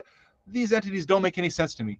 They're going to be moving around. They're going to be using starlight to produce nutrition. There's going to be ecological hierarchies, moving around, decomposers and carnivores, and it's going to make sense to us, right? I think probably ethics is going to be similar, right? I hear you thinking, no, it's just like a wild diversity of things, and life on other planets might not make sense, right? In science fiction, Stanislaw Lem, has some wonderful fictions that portray this, but I'm kind of inclined toward the other side on this one. Okay, so my point of view is different cultures have very different ethics. So I guess if we go across, I disagree with that. I disagree with more that. Different. One of the things I study is classical Chinese. The Mayas had very different ethics. I study classical Chinese philosophy, among other things. And Carlos, in classical Chinese philosophy, Mhm. it's as far as you can get from 21st century Western philosophy and still have a large written tradition. You read what Confucius says, you read what Mozart says, it is so similar to what we do now. There are some variations, right? There's more emphasis on filial piety, right? There's not much appreciation of women's rights, right? But it's not like reading Confucius is reading some alien text. Students get it right away. That's as far as you can get in the human corpus from our current state and have a large ethical corpus, and it's completely familiar. Carlos, I'm curious, what did the Mayans have in their ethics? Well, human sacrifice. Right. And I That's mean, good. you don't need to go very far. Certain sects of Islam, they're in favor of mutilation as punishment. And I mean, that's something that most people would be against. And it's like right now, it's not like back in the day. To Eric's point, okay, I am prejudiced in my view of kind of the amount of imagination one could exercise in thinking about what's possible for, you know, life, intelligence, perhaps ethics too. I haven't thought as much about ethics. The reason I'm prejudiced is because I've spent so many years studying simple computational systems, and I had this experience. I just had this experience in the last couple of weeks. I said, this simple computational system will not be able to do X, Y, Z. And I've been studying these things for what, 45 years or something now. And I have this kind of, you know, internal thing that says the computational animals are always smarter than I am. And yet again, this thing did something completely unexpected, bizarre, you know, could never have guessed it. And looking at it, it's like, that's really clever. And it, you know, so I think, you know, the intuition that one gets, I recommend playing around with some simple computational systems for a while, because it gives one a very different intuition about the how bad our imagination actually is. In other words, you know, the concept that the only way to get this to happen is this thing that is the way we have it happen on the earth. It's just, I have been constantly humbled by the extent to which I'm completely wrong about that, so to speak. Sorry. Sorry, everyone. I don't want to interrupt the flow of the conversation, but we've got some questions from the audience, and so we'd like to open that up. Yeah, like we'll start with Nathaniel. I think it's a related question. So, sure. Yeah. So I really love the idea of ethics as a sort of convergent thing that you would expect lots of different systems to sort of converge onto the same thing. I think that's really cool because you know, otherwise it's really hard to reconcile the idea of a universe where there's really only physics and there isn't like this, you know, animate spirits or whatever that give us some kind of pre-existing morality. But it makes it objective anyway. It's kind of like in the sense of universality in physics, you know, that there are liquids and solids, and those are the same for all sorts of different substances. So that's really nice. But what occurred to me is that there's actually a huge difference between convergent ethics and pre-existing ethics that we discover in terms of methodology. Because if there is like a pre-existing ethics, then what we have to do to discover it is kind of science, right? We've got to do experiments and figure out whether it was right or wrong somehow. And that's sort of not really what we do.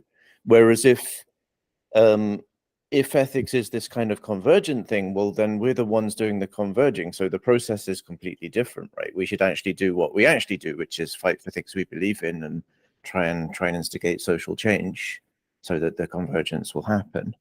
And so I guess I just wanted to make that distinction in the conversation, that those are really different things, and see maybe what the panelists think about that.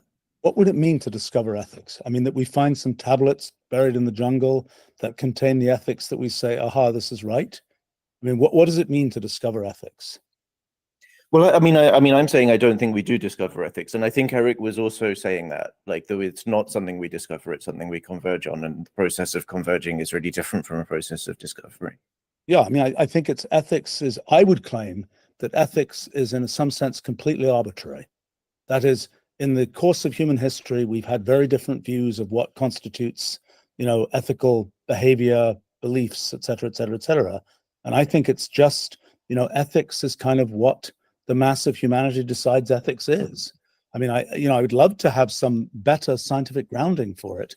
I mean, and Eric is making the claim that there's sort of a natural selection of ethics, that there are certain ethics that won't survive because they make society fall apart, for example. And I think Eric is making the other claim, which is a very interesting claim, that there might be some universality to the character of ethics that makes society not fall apart. That one, I think, is a scientifically testable thing, and I'm skeptical about it. I think there will be many solutions, many solutions that are perhaps bizarrely different. It'd be interesting. What is the taxonomy of ethics is? I mean, does anybody have I know I've been curious about this sort of is there a taxonomy of human ethical systems? Sorry, we have another question from the audience. So my understanding is that you say ethics can be relative, but we know something that is relative, it cannot be ethical. Ethics, for example, something is good, everywhere is good. Something is bad, everywhere is bad. So ethics cannot be relative. Ethics is an absolute thing, right? I don't think so. Some people think it's really good to, I think it's, what's the thing that I think is good? I think doing research and discovering things is good. Not everybody thinks that. Some people think, it's terrible to discover. Well, I could think of some. Yeah, okay. Other people can think of examples. I can think of some other examples. Is it ethically the right thing to research? Well, let's say human cloning. Is that ethically? Some people would say it's some people would have a scenario where it's a good thing. Some people would say it's the wrong thing. I don't think there's any. I think that's a fundamental issue. Is there isn't an absolute sense of what's good and what's not. Maybe other people disagree with that, but that seems to me to be pretty foundational to, lots of philosophy and so on, that there really isn't a universal sense of what's good and what's not. I mean, there are plenty of examples in ethics. I mean, simply death penalty. Some people think it's good. Some people think it's not good. Eating animals. Some people think it's good. Some people don't think it's good. You've got much better examples. That's because you're in the force.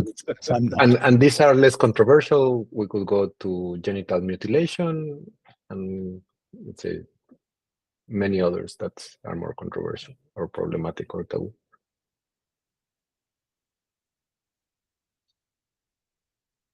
So I wouldn't say that ethics is absolute. So there's, the fact that there's some ethical disagreement does not mean that there aren't ethical truths. Some people might just be wrong. Alternatively, there can be more than one stable solution, right? I think you can get relativism when you have different customs, right? So there are different. But then you're saying that it's not absolute. I mean, if there are multiple. There are different ways of instantiating, say, the practice of gift giving that vary between cultures, right? Those are all reasonable, stable solutions. And I think from a kind of a detached perspective, you could say, I see how it works in this culture. That's a decent solution. I see how it works in this culture. That's also a decent solution. Oh, this other way that someone could potentially put it together that maybe nobody is not a good solution, right? So that's the kind of thing that I think could be converged on, is an appreciation of the diversity of possible solutions. So it's not a commitment to like, everybody agrees, it has to agree, there's a single right solution anymore. Like, as you point, there's like one idea. Maybe you could have the same ethical principles, but where do you draw the boundary between us and them will make a huge difference. So if you take us to be just, let's say, my family or my city or my religion, that's one thing. And then if you extend it to other species or to robots, that's very different outcome. And it will be the same ethics, but you just draw the boundary in a different place. Well, there's going to be an ethics of where you draw those us-them boundaries. Right? So, like in the Confucian tradition, right? There's this idea that you have, your family is your primary circle of concern, and then your neighbors, and then your country, and then the world. Right, and you have different levels of obligation to those different circles. You could draw those circles in different ways. I think we can think about it in a sophisticated way. Are the AIs? Where are the AIs? It's contextual. Well, that's the question we started with, isn't it? And that's a, and another question is, in this theory that there are many stable ethics, is the society of AIs, what kind of, it might pick a different stable ethics than human stable ethics. And how would we feel about that? Would we be saying, from an ethical point of view, is it okay for the AIs to have picked their own stable ethics that is very different from the stable ethics that human society has picked? I would kind of want to ask a congregation of aliens that, ideally, right? So good luck in communicating with them. Well, because I think why don't you ask a population of cockatoos, for example? Well, they don't have the kind of intelligence that we're talking about. Are you sure? Yeah. Well, the AIs perhaps do. So why don't you ask? This to go to the outside view of the aliens, I think I think that's a wimp out, so to speak, because I think we don't get to. I think we don't get to, so we have to negotiate, just like cultures negotiate with each other.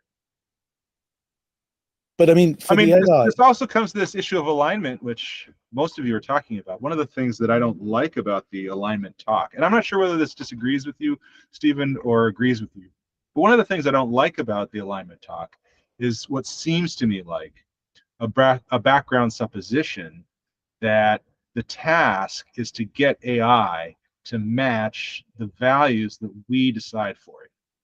And I think if we created AI who were genuinely moral patients, who generally were intelligence who deserved moral consideration, then trying to decide in advance, here are the values you must have, is a violation of their autonomy. In the same way it would be if we try to do that for our children. It's a good thing that our children can rebel against us. Okay, but let me make the following point. So in the same way, I think, if we design intelligent AI that really has moral status and really has sentience and all that, then if it rebels against us and doesn't accept our alignment, that might be the morally best thing for it to do.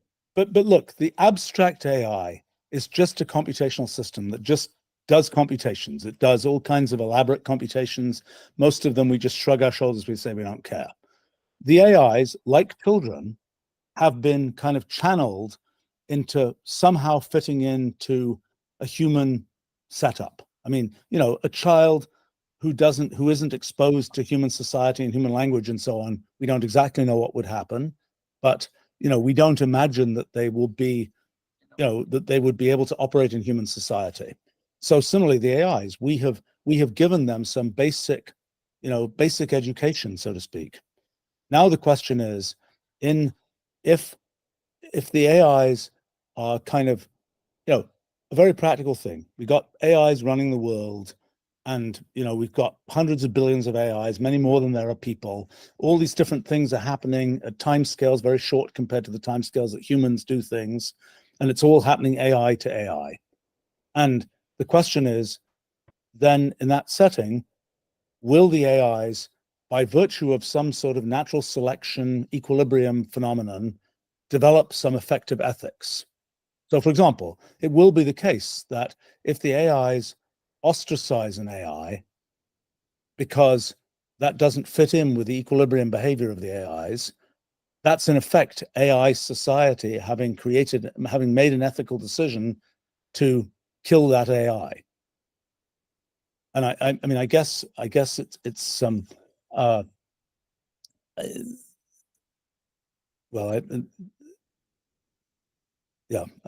mean, I think this is this sort of picture of what is it like when the AIs necessarily have formed. I mean, will we say the AIs have formed their own ethics? That's a reasonable question. When there are hundreds of billions of AIs in the world running much of what happens in the world, interacting with each other, we will see certain patterns of behavior. We will observe that as a matter of social science or natural science. We will observe what happens, because there are certain things that will inevitably happen as a sort of matter of equilibrium or matter of natural selection. And then when we observe that, will we say, oh, the AIs have discovered an ethics for themselves? I mean, if they're And linguistic, I think they will that they will Sorry, criticize. sorry and everyone. they'll We're gonna jump to an audience question again. But yeah, super like interesting thread. But yeah, go ahead. Thank you. I always ask this in panels because I acknowledge how unique each of your areas of expertise are. And so I'm curious, have you seen or read anything about, or maybe you have done your own research or study or curious exploration of how we can, or why are we even talking about the alignment of AI with humans when humans are not even aligned with each other? If there's none, why do you think there's none yet? I of I course, come humans from a not. tech I mean, background, so this is a fundamental feature of human existence, so to speak. That when people say in the early days of AI ethics, people would constantly say, let's get the AIs to do the right thing. Okay, what's the right thing? Oh, let's get AIs to do what humans do. Oh, well, that isn't such a good idea because humans do all sorts of the wrong things. So then they say, well, let's get AIs to do what humans aspire to do. They say, what's that? You could say, different cultures have very different aspirations, and that's just a feature of, the history of the world, so to speak. And I think, it's a good thing, because if there was a single aspiration, if the whole world was defined by a single kind of culture, we would have a much less stable situation even than we do, I think. It's much more fragile if all the eggs are in that one basket. We should hope that for the AIs, look, a bad situation for the world would be there's one great big AI and it runs the world, and its principles determine everything about the world. We are in a much better situation if there is a society of AIs, just as there's human society, that has some kind of dynamic equilibrium to it, that doesn't have the fragility of the single AI in charge, so to speak, I think. For once, I agree with you. Ethics. So ethics could be said to be telling us what we should do. So all machines have that. All AIs have something that they should do, and that's what we build them for. So we could say that all of them already have some sort of ethics. However, we haven't built, or most of the ones we haven't built, they cannot change what they should do. So let's say they don't have flexible ethics that, in a sense, humans have slightly flexible ethics, but it's also not that flexible. And whether we would like to build machines with flexible ethics is an open question. And another even more open question is whether we would be able to build machines with an open ethics, because at the end, they have limitations that we haven't overcome. And it might be the case that, let's say, for practical reasons, it wouldn't be feasible to develop machines that would be able to have that flexibility. You mean that wait a second. You're saying the question is, could you develop a machine that has Mayan ethics, for example? My assumption would be yes. No, that they could change their own ethics. I mean, so there's a separate question whether we should do it, and another question whether we would be able to do it, assuming that somebody decides that it would be a good idea. Oh, I think your average LLM that reads its own history is perfectly able to sort of learn from its past, and sort of, in a sense, it's getting a new prompt by looking at its own history. So my assumption is that the trajectory of the LLM, so to speak, in ethical space will be a trajectory that's determined by, in other words, that trajectory, one question would be, does it have free will in its ethics? That is, is its ethics, just on some straight line, or does the intrinsic operation of the LLM or the AI or whatever, does that intrinsic operation make something that is kind of like free will for the ethics? I would say it's if a formal system is capable of changing its own actions. Right, but in sense that we build already the system with ethics. And it's like, how could they change that ethics if we built it with them? So we would first need to give the possibility that that could happen. I don't think that's a practical problem. I mean, it's just like with universal computation. You have a system that has certain underlying, it's a Turing machine underneath, but you can program the Turing machine to behave like a register machine or something. And I think that what we see with LLMs, even in practice, is this bizarre phenomenon of prompting. The fact that you can say, talk like a pirate or something, and the LLM will do that. And so I think the interesting question is there free will in ethics in the following sense? That it could be the case that the trajectory in ethical space that the LLM follows would be readily predictable. My claim would be, and this would be a story of my favorite computational irreducibility concept, that my claim would be that there is undoubtedly computational irreducibility in the path and ethical space that the system will follow. So that, in other words, that you won't be able to readily predict in advance, oh, I built this system this way, so the only path it can follow in ethical space is this one, where I can readily predict where it will end up. My claim would be one can expect computational irreducibility, where the only way to know where the path in ethical space will end up is to actually run it and see what happens. Yep, I agree that this type of things will be computationally irreducible. And I'm not saying that there wouldn't be some sort of adaptability, but let's say if we program explicitly the function of an AI system, I don't think it would have much sense for that system to change that function, or that we would allow that system to change that function. So I'm not saying that it's not possible, like an LLM to change its own, let's say, internal state or interpretation of inputs. I'm saying, yeah, like changing its own axioms. That we have axioms. I mean, we have the Sorry, physiology everyone. of our brains, I'm going to and yet we can make different choices, right? The physiology of our brains is fixed, just as the collection of weights in the LLM is fixed. But yes. We're going to go to an audience question now. Yeah. Go ahead, Alyssa.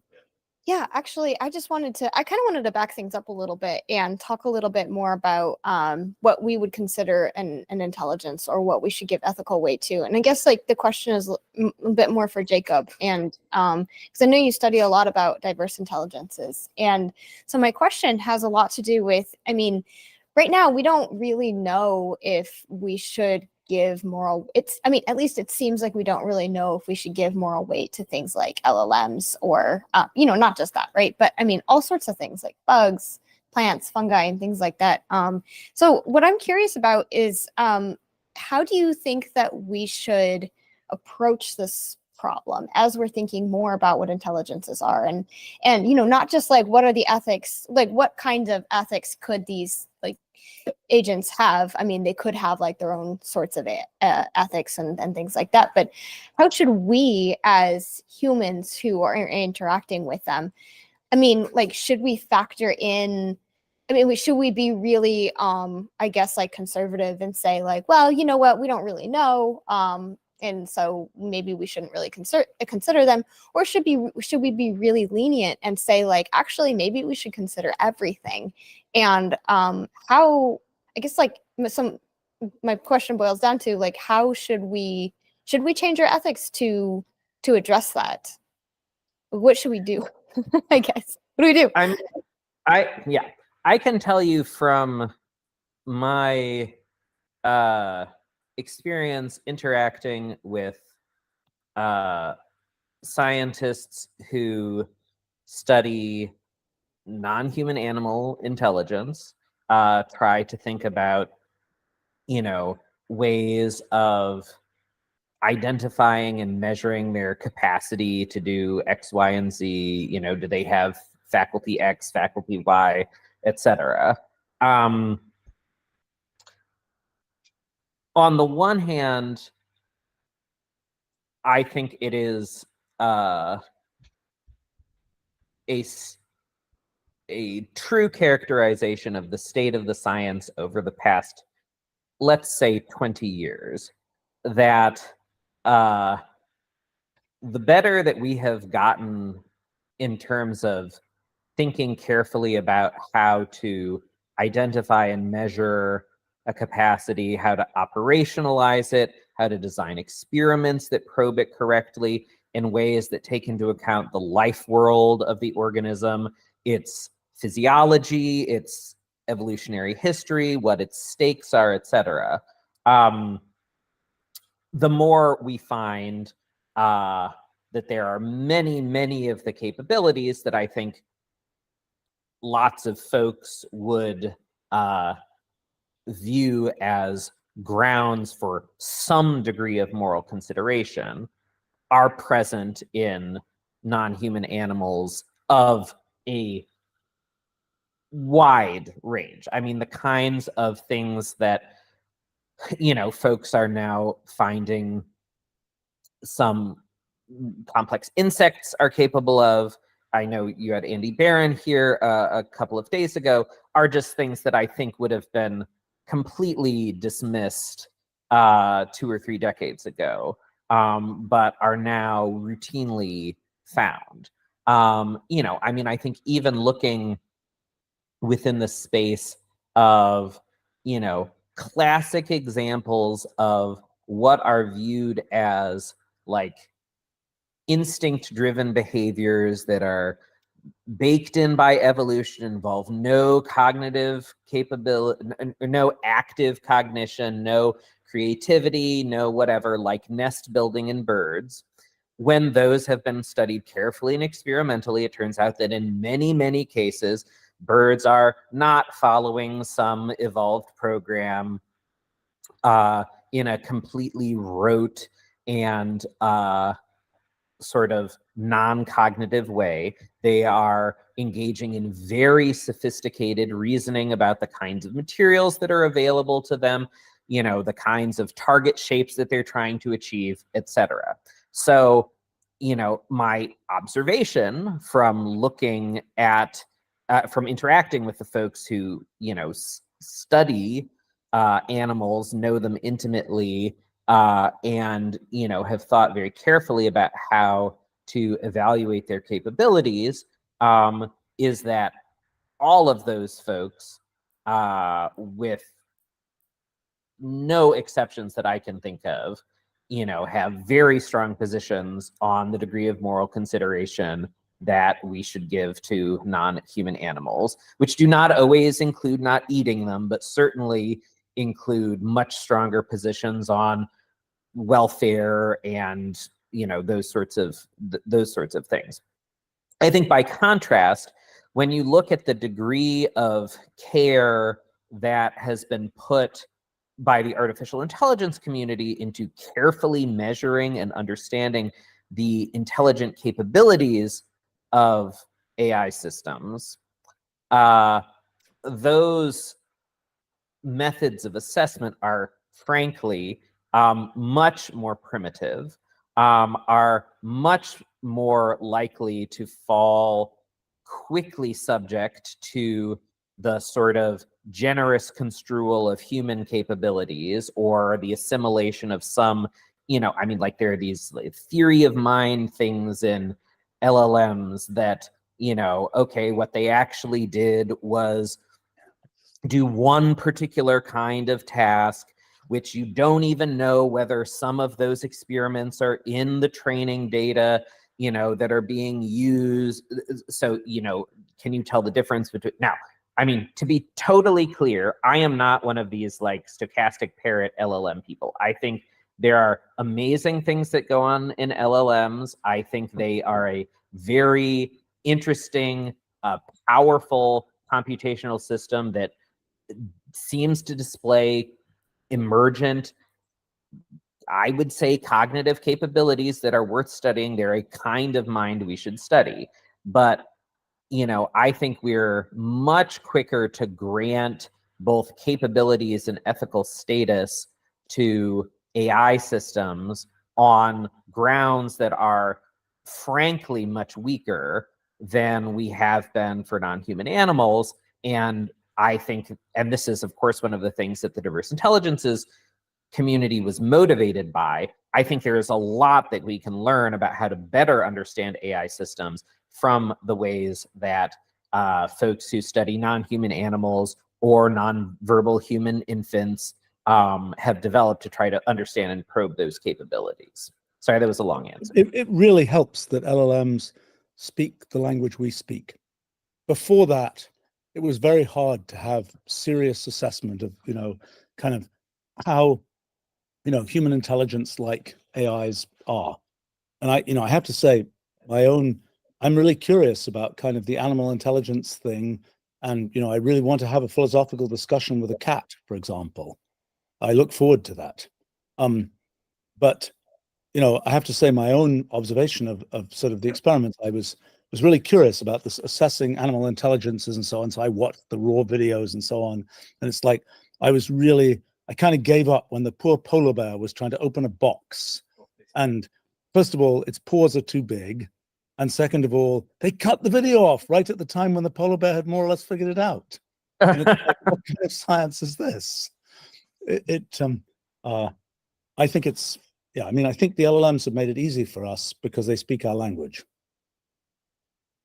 And we have no idea. I mean, the efforts to, for example, align sort of human meaning with, whale language, for example, seem extremely weak right now. And I have no idea what we would talk to the whale about. I have no idea whether it's worldview. We have certain sensory data, and even if you even think about olfaction, let alone sort of fluid pressure sensing and things like this, as a kind of a discussion of the world, I think it's really tough. I mean, a good thought experiment I've been curious about recently is this. Imagine that we thought 1 million times faster than we do. So imagine we replace our brains with digital electronics, which works about 1 million times faster. What would our view of the world be? For example, I don't think we would believe in space, because the reason we believe in space as distinct, we believe that there is a state of space that progresses through time, is that we look around the room, and the things we see around the room, the light arrives from in a microsecond, but our brains take milliseconds to process that. So as far as we're concerned, there is an instantaneous state of space. If we thought 1 million times faster, we wouldn't believe in an instantaneous state of space.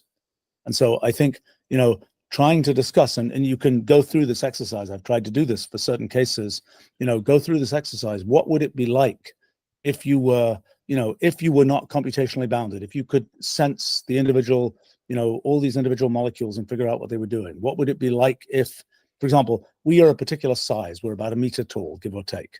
That's 10 to the minus 28, 1 part in 10 to the 28 of the distance across the universe. Maybe, maybe the elementary length, I think, might be 10 to the minus 100 meters. So we're pretty big compared to the elementary length.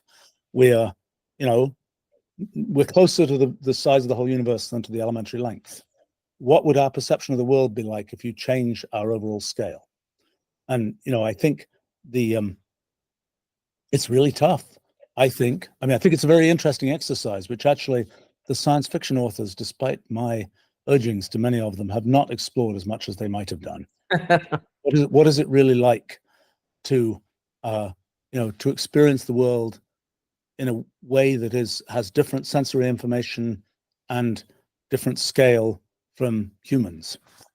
And I think, it's for the animals, the real thing I'm curious about is having the philosophical discussion with the cat, for example. Yeah, I think, Stephen, you can look at examples in sort of the history of our understanding of the, degree to which there are cognitive capabilities, or even trying to understand different both animals or, plant. Actually, I have a question. Sorry, I unfortunately have to go fairly soon here, but I do have a question. What do we believe the ethics of animals is? Do we believe animals have ethics? Stephen, sorry to cut you off with that. That's a really interesting thread, but yeah, I guess our time here is finished and we're gonna have to wrap up. I want to steal one statement. What do we believe animals have ethics? Maybe each person quickly. Right. Yes or no? I don't know. Chimpanzees do. Chimpanzees do. Chimpanzees do. Any other quick Yeah, take? I think some of them clearly do. Okay. Yeah, I'm with Duval on this one. Right, you've got the beginnings of ethical thinking, probably all mammals or most mammals. Cool. Yeah, thank you. Thanks for that, everyone. Yeah, so this session has come to an end. Olaf, the organizer, is going to recap, and yeah, thank you.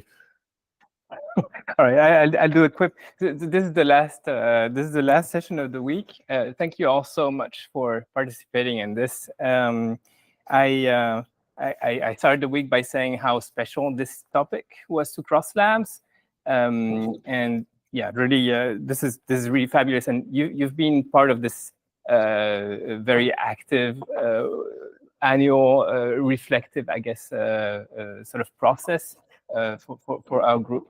And really, thank you for this. I should say, I should give the short thing about Cross Labs, perhaps. So I created Cross Labs 5 years ago to study, well, to really do basic research on open-ended intelligence in different forms and any substrate.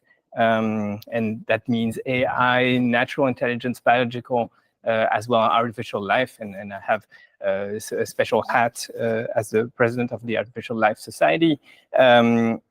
We are based in Kyoto in Japan, and there is something special about that. And this was mentioned before. There is something about the culture and the situatedness of a country like Japan being the cradle of one of the cradles of Asian philosophy, I guess, with very influential thinking that is a bit distinct from Western science that I've been raised in. And I think there is something that we can do that is special here, and that's why we created it here. There's something special also that we have sort of very rich relationship with the industry here, as well as the society here. And I think that makes it, yeah, a bit special. At least we're trying our best. So all this week we talked about so many things. We started with how to communicate with aliens. I loved what we mentioned today, and every day we sort of went back to other topics about differences between what human cognition and alien cognition is able to do and could ever get to, and I guess including laws of physics, math, ethics and goals, all of that could be different, multi-stable, and I guess science is also intersubjective, and viewing it as such, I think opens it to sort of openness to other intelligences. I think, like we said today, we might be forced into making choices very soon in terms of ethics and technology, want it or not, maybe because of the aging population around the countries here, Japan, like Korea and China, are going to make mistakes maybe soon, and we want to mitigate those mistakes and create some kind of fundamental understanding as quickly as possible, but still being very reflective and scientific in our whole process. And here at Cross Labs, we build devices to study that. We're being very playful, but we're building interfaces to empathize with other beings. And Luc builds interfaces to play chess with bacteria and other creatures. We do a lot of sensing. We create tools that you can sense through, not sense with, things like that. I'm mentioning, I'm putting people on the spot. You don't have to explain that now. I'll have to be. Anyway, so yeah, there's a lot that we talked to all this week, and read the questions of how absolute ethics are possible, the question of convergence, the light cones of space of goals and agency, the existence even of the possibility for an absolute communication, a way to write a book that would be readable by any agent. I think we had at least some clues of how to tackle research in different ways on that topic, and there are some a bit like for computer science and other domains, there are different ways to go into it. And yeah, we're really happy that everyone could make some time and come here on a panel or in Discord and participate and share the current research, really. And I really hope this will help impact positively society eventually. And for now, it's been tremendously, really fun. And yeah, I want to thank everyone for being a part of it. Yeah, thank you. Thanks for putting this together, and Alyssa and the other organizers. It's been a fun chat. Yeah, absolutely. Thanks, Eric. It's been super fun. We've absolutely had such a blast today, and we've had a blast all week. Every discussion has just been absolutely... I don't know about you all, but I'm going to have to spend the next few weeks putting the pieces of my mind back together, hopefully in a way that's a little bit more informed. But you know, it's not like we've solved any of this of these questions, right? Like, are we converging? Honestly, are we converging? Yeah. What do you? Are we converging? Maybe. Well, I'm not sure. But I think that we are. It does feel like we are moving closer to asking the right questions about, you know, universal communication and making the world a more, I guess, communicative, talking place, a place where anybody or anything can talk, and we can understand agents, and we can understand our world much better. So with that, we're going to officially conclude today and the workshop this week. And I also want to say that like, we've had so much amazing support this entire week. We've had support from Cross Compass, who is always funding us and giving us so much amazing support and is always rooting for us and is our biggest cheerleaders. And I also want to thank the the Templeton World Charity Foundation for your support, and also the Center for the Study of Apparent Selves and Artificial Life Japan. Thank you all so much for your support. And I want to thank the organizers, of course. Thank you to Olaf and Stephen, who is our webmaster, Oneris, who is the absolute mastermind behind the YouTube and the cameras and everything. He's actually our director. He's been speaking to me this entire time. You can't hear him, but I certainly can. He's very happy with everything. And then also thank you to Luke, who is actually standing right here, just off the camera. He has been, yeah, thank you, Luke.